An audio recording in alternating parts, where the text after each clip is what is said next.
បងប្អូនណាខ្លះដែលបានចូលរួមមូលនិធិកសាងហេដ្ឋារចនាសម្ព័ន្ធតាមព្រំដែនបាទហើយមកដល់ពេលនេះមានដឹងថាវឌ្ឍនភាពនៃការកសាងផ្លូវហ្នឹងយ៉ាងម៉េចដែរទេបាទ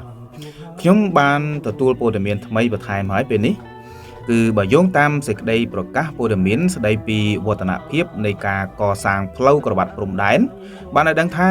គិតចាប់ពីខែធ្នូឆ្នាំ2024រហូតដល់ដំណាច់ខែមីនាឆ្នាំ2025នេះ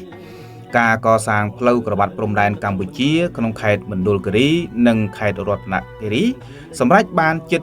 40% ក្នុងនោះខេត្តមណ្ឌលគិរីសម្រាប់ការសាងសង់បានជាង 44 គីឡូម៉ែត្រស្មើនឹង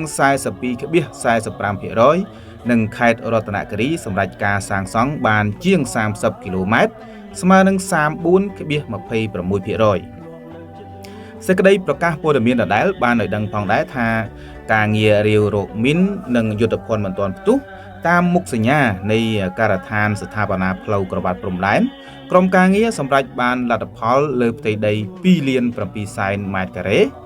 រកឃើញគ្រាប់គ្រប់ប្រភេទចំនួន 79 គ្រាប់ក្នុងនោះគ្រាប់បែកចង្កោមមាន 35 គ្រាប់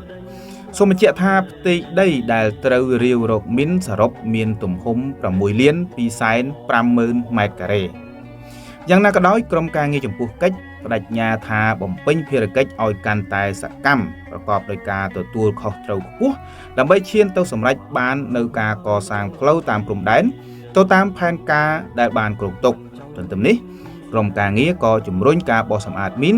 និងយុទ្ធភ័ណ្ឌមិនទាន់ផ្ទុះលើផ្ទៃដីដែលនៅសេសសល់ផងដែរដើម្បីជំរុញល្បឿនការកសាងផ្លូវនារដូវប្រាំងនេះ